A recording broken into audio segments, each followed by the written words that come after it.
3. Homecoming. Since encountering friendly spirits who meet us after death is so important, how do we recognize them? I find a general consensus of opinion among subjects in hypnosis about how souls look to each other in the spirit world. A soul may appear as a mass of energy, but apparently it is also possible for non-organic soul energy to display human characteristics. Souls often use their capacity to project former life forms when communicating with each other. Projecting a human life form is only one of an incalculable number of appearances, which can be assumed by souls from their basic energy substance. Later on, in Chapter 6, I will discuss another feature of soul identity, the possession of a particular color aura. Most of my subjects report the first person they see in the spirit world as their personal guide. However, after any life, we can be met by a soulmate. Guides and soulmates are not the same. If a former relative or close friend appears to the incoming soul, their regular guide might be absent from the scene. I find that usually guides are somewhere in close proximity, monitoring the incomer's arrival in their own way. The soul in my next case has just come through the spiritual gateway and is met by an advanced entity who obviously has had close connections with the subject over a prolonged series of past lives. Although this soulmate entity is not my client's primary guide, he is there to welcome and provide loving encouragement for her. Case 6. Dr. N. What do you see around you? Subject. It's as if I'm drifting along on pure white sand, which is shifting around me. And I'm under a giant beach umbrella with brightly colored panels, all vaporized, but banded together too. Dr. N. Is anyone here to meet you? Subject. Pause. I thought I was alone, but... A long hesitation. In the distance, light, moving fast towards me. Oh my gosh. Dr. N. What is it? Subject. Excitedly. Uncle Charlie. Loudly. Uncle Charlie, I'm over here. Dr. N. Why does this particular person come to meet you first? Subject. In a preoccupied, far-off voice. Uncle Charlie, I've missed you so much. Dr. N. I repeat my question. Subject. Because of all my relatives, I loved him more than anybody. He died when I was a child, and I never got over it. On a Nebraska farm in this subject's most immediate past life. Dr. N. How do you know it's Uncle Charlie? Does he have features you recognize? Subject. Subject is squirming with excitement in her chair. Sure, just as I remember him. Jolly, kind, lovable. He's next to me. Chuckles. Dr. N. What is so funny? Subject. Uncle Charlie is just as fat as he used to be. Dr. N. And what does he do next? Subject. He is smiling and holding out his hand to me. Dr. N. Does this mean he has a body of some sort with hands? Subject. Laughs. Well, yes and no. I'm floating around and so is he. It's in my mind. He is showing all of himself to me, and what I am most aware of is his hand stretched out to me. Dr. N. Why is he holding out his hand to you in a materialized way? Subject. Pause. To comfort me. To lead me further into the light. Dr. N. And what do you do? Subject. I'm going with him, and we are thinking about the good times we spent together playing in the hay on the farm. Dr. N. And he is letting you see all this in your mind so you will know who he is? Subject. Yes, as I knew him in my last life, so I won't be afraid. He knows I am still a little shocked over my death. Subject had died suddenly in an automobile accident. Dr. N. Then, right after death, No matter how many deaths we may have experienced in other lives, it is possible to be a little fearful until we get used to the spirit world again?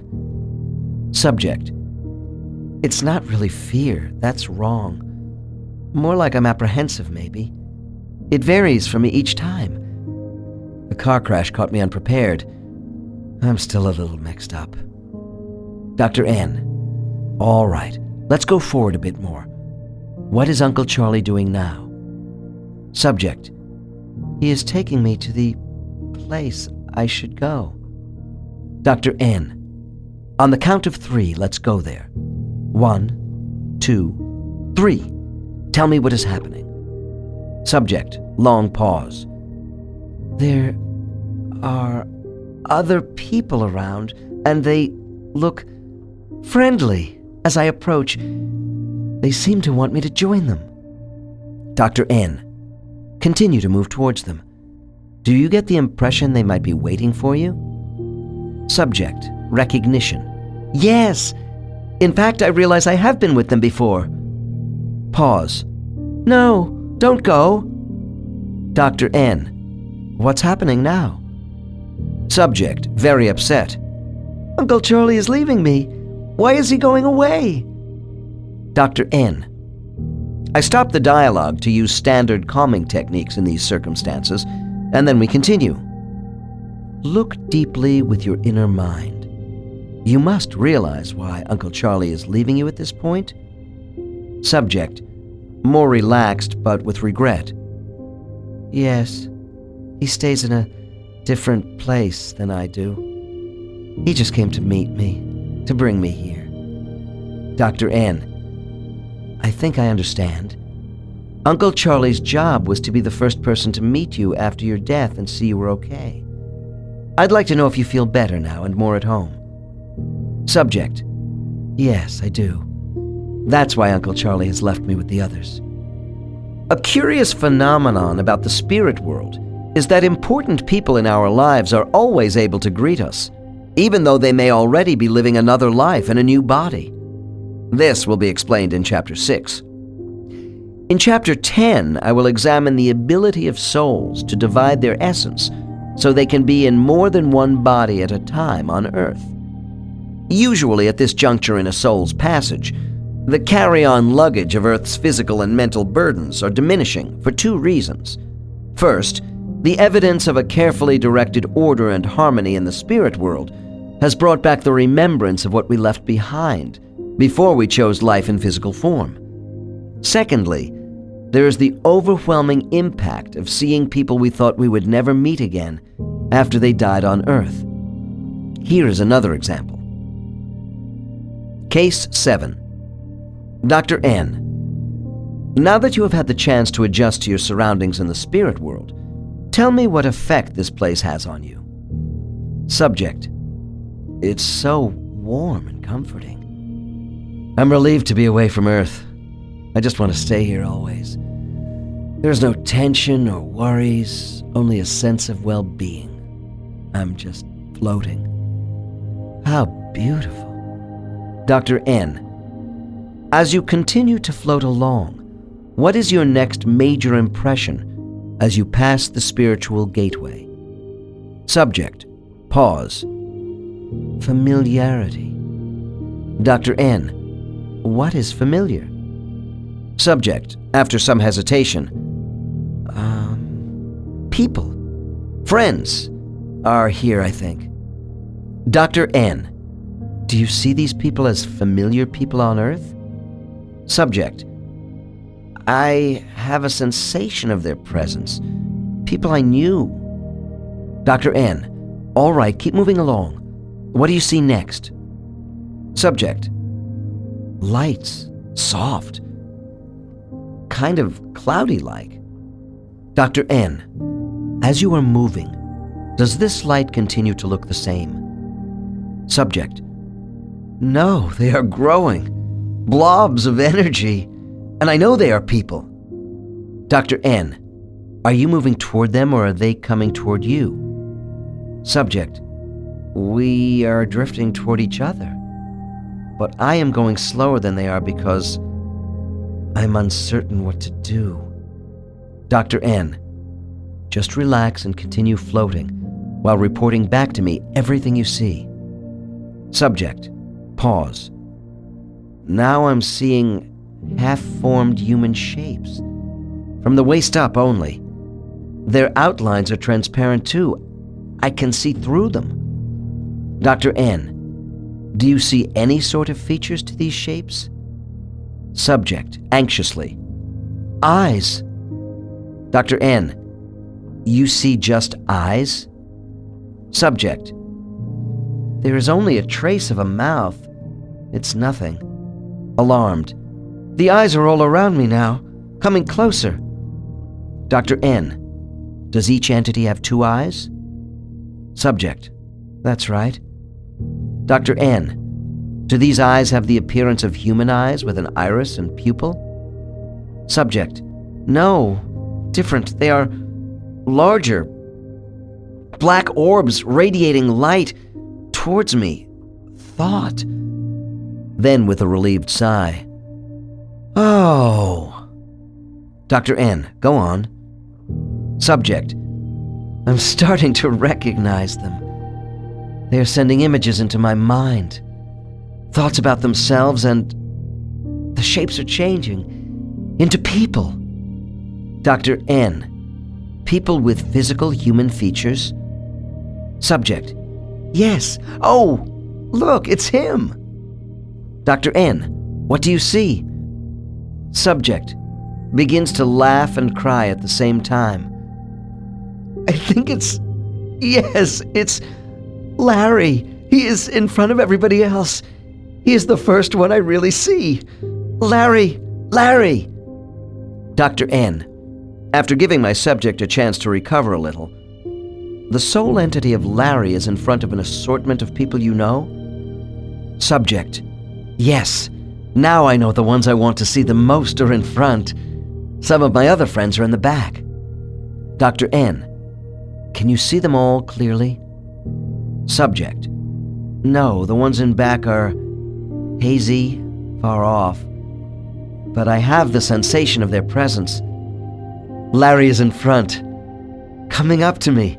Larry! Dr. N. Larry is the husband from your last life you told me about earlier? Subject. Subject rushes on. Yes, we had such a wonderful life together. Gunther was so strong. Everyone was against our marriage in his family. Jean deserted from the Navy to save me from the bad life I was living in Marseille, always wanting me. This subject is so excited, her past lives are tumbling one on top of the other. Larry, Gunther, and Jean were all former husbands, but the same soulmate. I was glad we had a chance to review earlier who these people were in sessions before this interval of recall in the spirit world. Besides Larry, her recent American husband, Jean was a French sailor in the 19th century, and Gunther was the son of German aristocrats living in the 18th century. Dr. N. What are the two of you doing right now? Subject. Embracing. Dr. N. If a third party were to look at the two of you embracing at this moment, what would they see? Subject. No answer. Dr. N. The subject is so engrossed in the scene with her soulmate, there are tears streaming down her face. I wait a moment and then try again. What would you and Larry look like to someone watching you in the spirit world right now? Subject. They would see 2 masses of bright light whirling around each other, I guess. Subject begins to settle down, and I help wipe the tears off her face with a tissue. Dr. N. And what does this signify? Subject. We are hugging, expressing love, connecting. It makes us happy. Dr. N. After you meet your soulmate, what happens next? Subject. Subject tightly grips the recliner arms. Oh, they are all here. I only sensed them before. Now more are coming closer to me. Dr. N. And this happens after your husband comes near you? Subject. Yes. Mother. She is coming over to me. I've missed her so much. Oh, Mom. Subject begins to cry again. Dr. N. All right. Subject. Oh, please don't ask me any questions now. I want to enjoy this. Subject appears to be in silent conversation with her mother of the last life. Dr. N. I wait for a minute.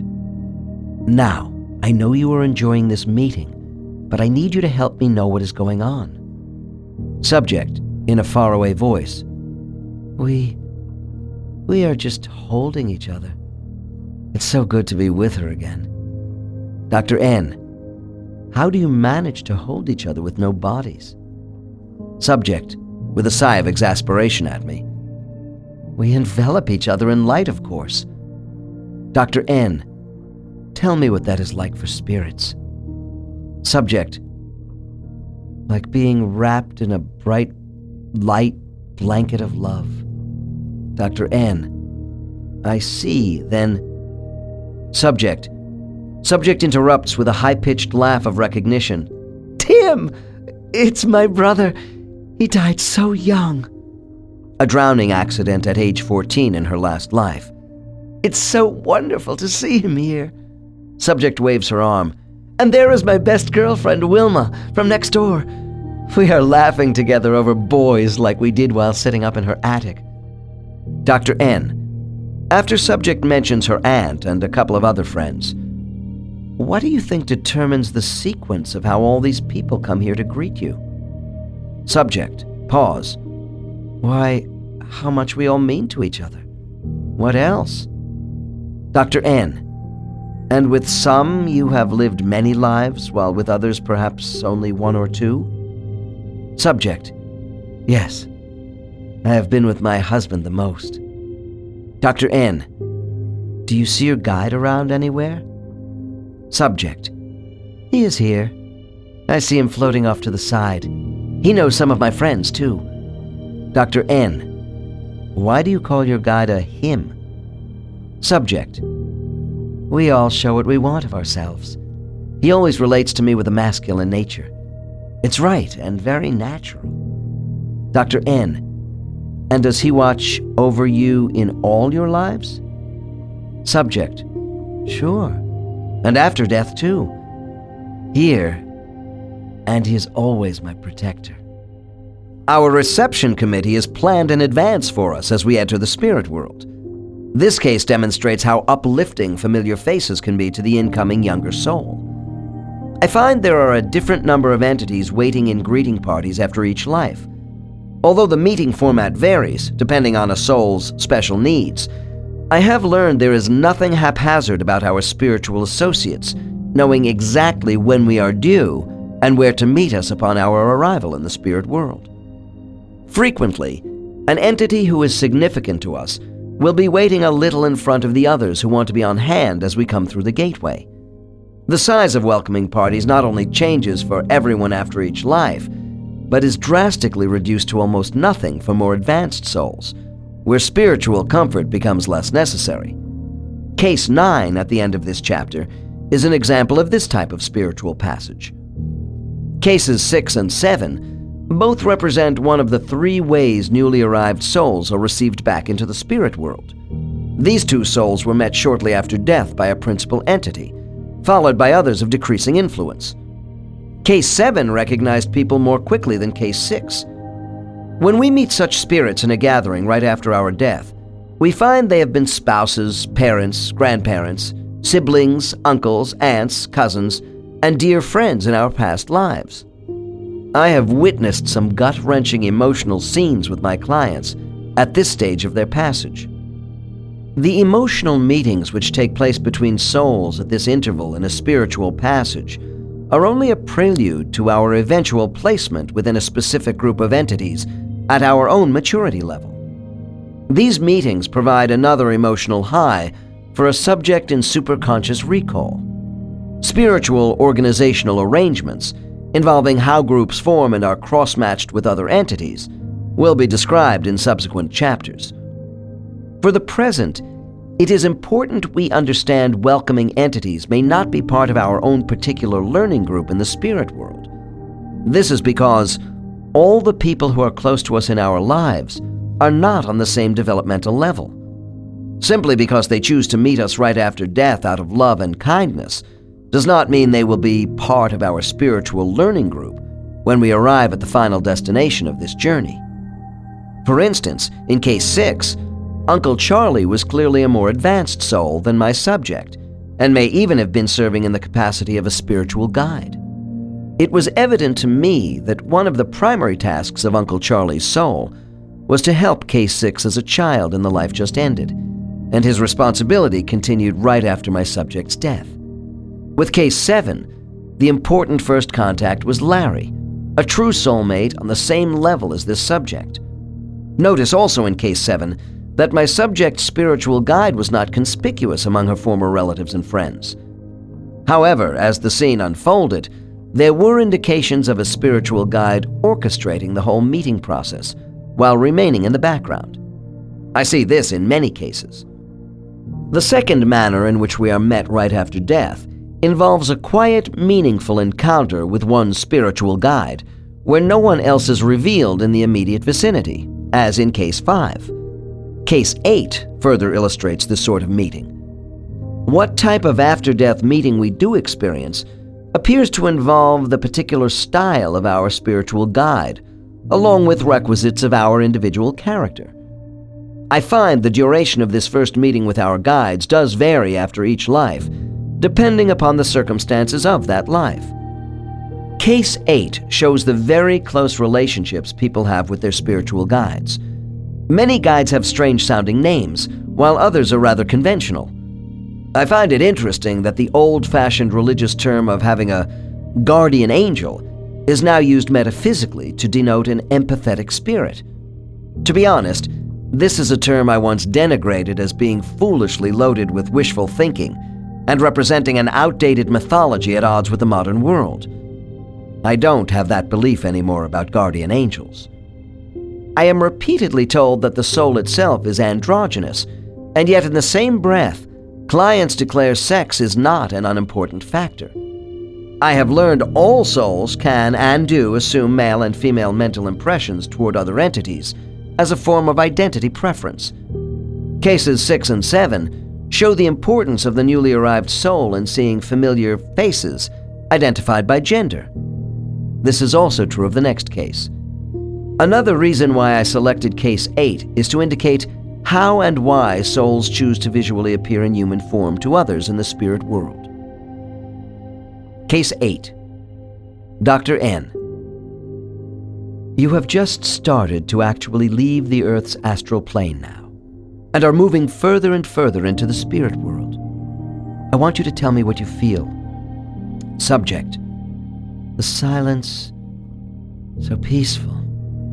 Dr. N. Is anyone coming to meet you? Subject. Yes, it's my friend Rachel. She is always here for me when I die. Dr. N. Is Rachel a soulmate who has been with you in other lives, or is she someone who always remains here? Subject, with some indignation. She doesn't always stay here, no. She is with me a lot in my mind when I need her. She is my own guardian, said with possessive pride. Note, the attributes of guides as differentiated from soulmates and other supportive entities will be examined in Chapter 8. Dr. N. Why do you call this entity a she? Aren't spirits supposed to be sexless? Subject. That's right, in a literal way, because we are capable of both attributes. Rachel wants to show herself to me as a woman for the visual knowing, and it is a mental thing as well with her. Dr. N. Are you locked into male or female attributes during your spiritual existence? Subject. No. As souls, there are periods in our existence when we are more inclined toward one gender than another. Eventually, this natural preference evens out. Dr. N. Would you describe how Rachel's soul actually looks to you at this moment? Subject, quietly. A youngish woman, as I remember her best. Small with delicate features, a determined expression on her face. So much knowledge and love. Dr. N. Then you have known Rachel on Earth? Subject, responding with nostalgia. Once, long ago, she was close to me in life. Now she is my guardian. Dr. N. And what do you feel when you look at her? Subject.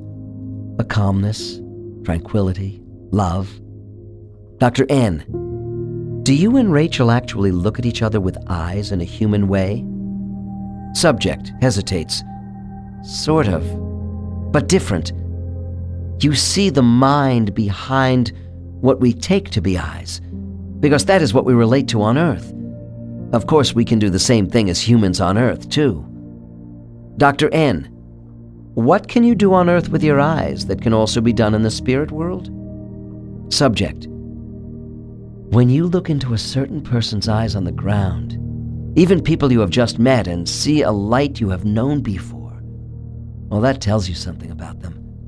As a human, you don't know why, but your soul remembers. Note, I have heard about the light of spiritual identity being reflected in the human eyes of a soulmate, expressed in a variety of ways from many clients. As for myself, I have knowingly experienced this instant recognition only once in my life, at the moment I first saw my own wife. The effect is startling, and a bit eerie as well. Dr. N. Are you saying that sometimes on Earth, when two people look at each other, they may feel they have known one another before?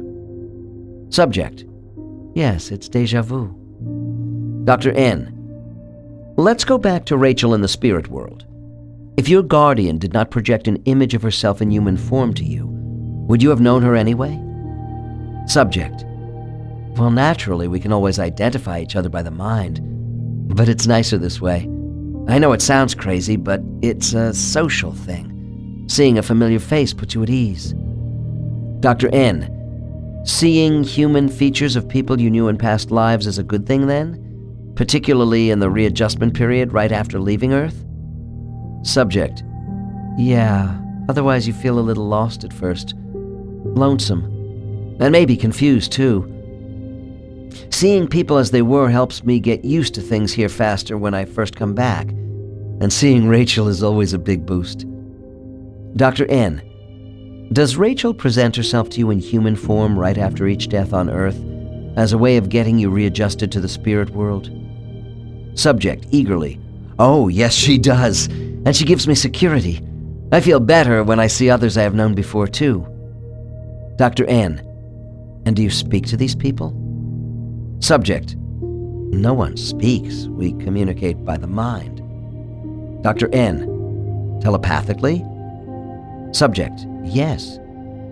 Dr. N. Is it possible for souls to have private conversations which cannot be telepathically picked up by others? Subject. Pause. For intimacy. Yes. Dr. N. How is this done? Subject. By touch. It's called touching communication. Note: when two spirits come so close to each other, they are conjoined. My subjects say that they can send private thoughts by touch, which passes between them as electrical sound impulses. In most instances, subjects in hypnosis do not wish to talk to me about these personal confidences. Dr. N. Could you clarify for me how human features can be projected by you as a soul? Subject. From my massive energy. I just think of the features I want, but I can't tell you what gives me the ability to do this. Dr. N. Well then, can you tell me why you and the other souls project certain features at different times? Subject. Long pause. It depends on where you are in your movements around here. When you see another, and your state of mind then. Dr. N. That's what I want to get at. Tell me more about recognition. Subject. You see, recognition depends on a person's feelings when you meet them here. They will show you what they want you to see of themselves and what they think you want to see. It also depends on the circumstances of your meeting with them. Dr. N. Can you be more specific? What different circumstances can cause energy forms to materialize in a certain way toward other spirits? Subject: it is the difference between your being on their turf or your turf. They may choose to show you one set of features in one place, while in another you might see something else. Note: spiritual territory will be explained as we proceed further into the spirit world. Dr. N: are you telling me that a soul may show you one face at the gateway to the spirit world and another image later in a different situation? Subject: that's right. Dr. N: why? Subject: like I was telling you, a lot of how we present ourselves to each other depends on what we are feeling right then, what relationship we have with a certain person, and where we are. Dr. N: please tell me if I understand all this correctly. The identity souls project to each other depends on timing and location in the spirit world, as well as mood and maybe psychological states of mind when they meet? Subject: sure. And it works both ways. It's interconnecting. Dr. N: then how can we know the true character of a soul's consciousness with all these changes in each other's image? Subject laughs. The image you project never hides who you really are from the rest of us. Anyway, it's not the same kind of emotion we know on Earth. Here it is more abstract. Why we project certain features and thoughts is based on a confirmation of ideas. Dr. N: ideas? Do you mean your sentiments at the time? Subject: yes, sort of. Because these human features were part of our physical lives in other places when we discovered things and developed ideas. It is all a continuum for us to use here.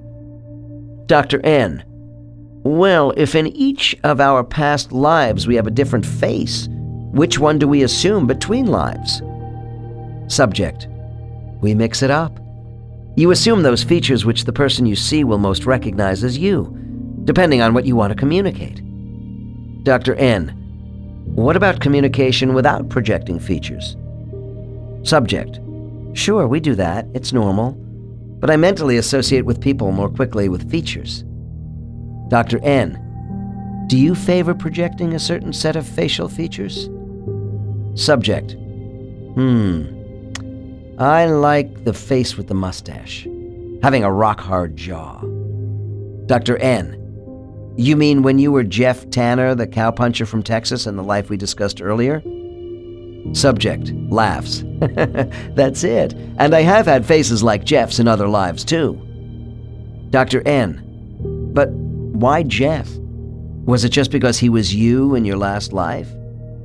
Subject: no, I felt good as Jeff. It was a happy, uncomplicated life. Damn, I looked great. My face resembled those billboard smoking ads you used to see along the highway. Chuckling: I enjoy showing off my handlebar mustache as Jeff. Dr. N: but that was only one life. People not associated with you in that life may not recognize you here. Subject: oh, they would get it was me soon enough. I could change to something else, but I like myself as Jeff the best right now. Dr. N: so this goes back to what you were saying about all of us really only having one identity, regardless of the number of facial features we might project as souls? Subject: yeah, you see everyone as they truly are. Some only want their best side to show because of what you might think of them. They don't fully appreciate that it is what you are striving for which is important, not how you appear. We get a lot of laughs about how spirits think they should look, even taking faces they never had on Earth, and that's okay. Dr. N: are we talking about the more immature souls then? Subject: yes, usually. They can get stuck. We don't judge. In the end, they are going to be all right. Dr. N: I think of the spirit world as a place of supreme, all-knowing, intelligent consciousness, and you make it appear that souls have moods and vanity as though they were back on Earth. Subject: burst of laughter. People are people no matter how they look on their physical worlds. Dr. N: oh, do you see souls who have gone to planets other than Earth? Subject: pause. Once in a while. Dr. N. What features do souls from other planets besides Earth show you? Subject, evasively. I kind of stick with my own people, but we can assume any features we want for communication. Note, gaining information from the subjects I have had who are able to recall leading physical past lives in non-human form on other worlds is always challenging. Recollection of these experiences are usually limited to older, more advanced souls, as we will see later. Dr. N. Is this ability to transmit features to each other as souls a gift the Creator provided for us based upon spiritual need? Subject. How should I know? I'm not God. The concept of souls having fallibility comes as a surprise to some people. The statements of Case 8 and all my other clients indicate most of us are still far from perfect beings in the spirit world. The essential purpose of reincarnation is self-improvement. The psychological ramifications of our development, both in and out of the spirit world, is the foundation of my work. We have seen the importance of meeting other entities while entering the spirit world. Besides uniting with our guides and other familiar beings, I have mentioned a third form of re-entry after death. This is the rather disconcerting manner in which a soul is met by no one. Although it is an uncommon occurrence for most of my clients, I still feel a little sorry for those subjects who describe how they are pulled by unseen forces all alone to their final destinations, where contact is finally made with others. This would be akin to landing in a foreign country where you have been before, but without any baggage handlers or a tourist information desk to assist you with directions. I suppose what bothers me the most about this type of entry is the apparent lack of any soul acclimation.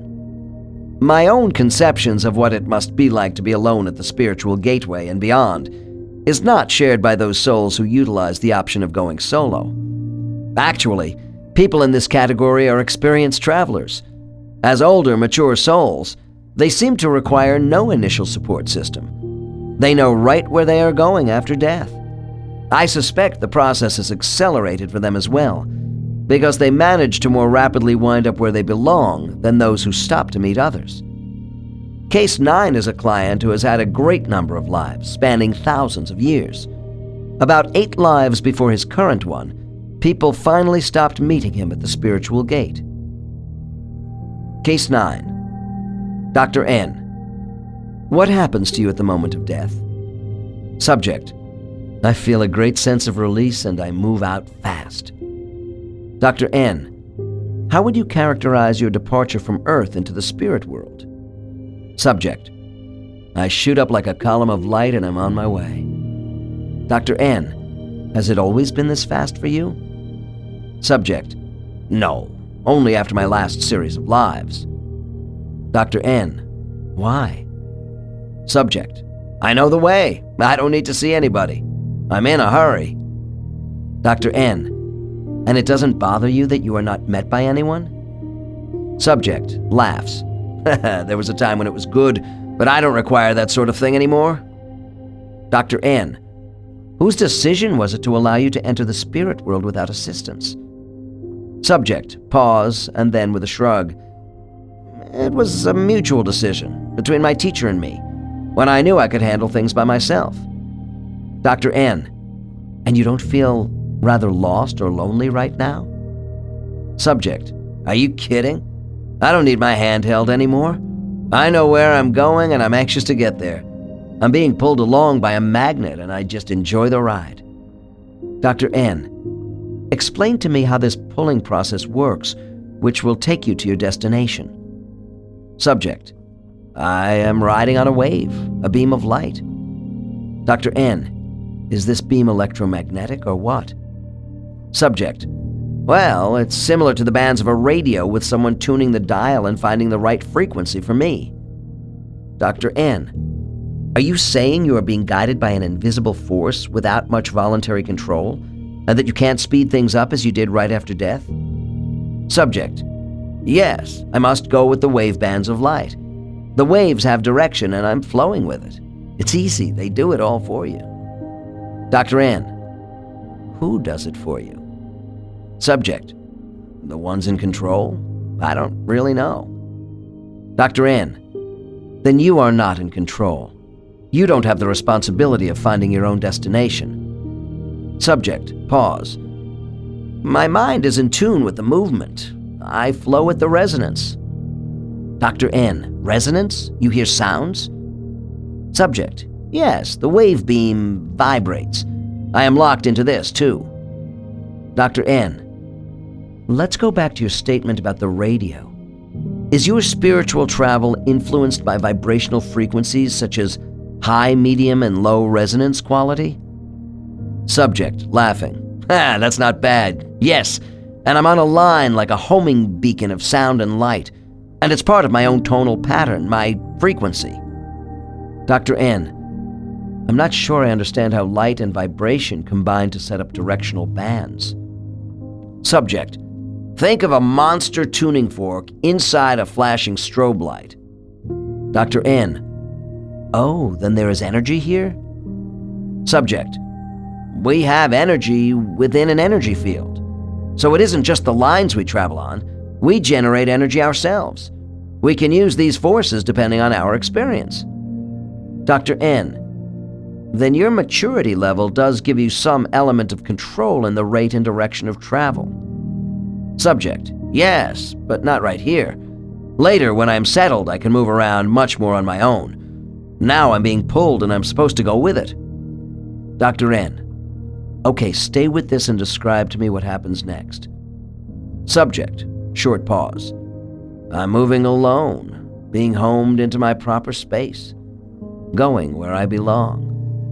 In hypnosis, the analytical conscious mind works in conjunction with the unconscious mind to receive and answer messages directed to our deep-seated memories. The subject in Case 9 is an electrical engineer, and thus he utilized some technical descriptions to express his spiritual sensations. This client's predisposition to explain his thoughts on soul travel in technical terms was encouraged, but not dictated by my suggestions. All subjects bring their own segments of knowledge to bear on answering my questions about the spirit world. This case used physical laws familiar to him to describe motion, whereas another person might have said souls move in this tract within a vacuum.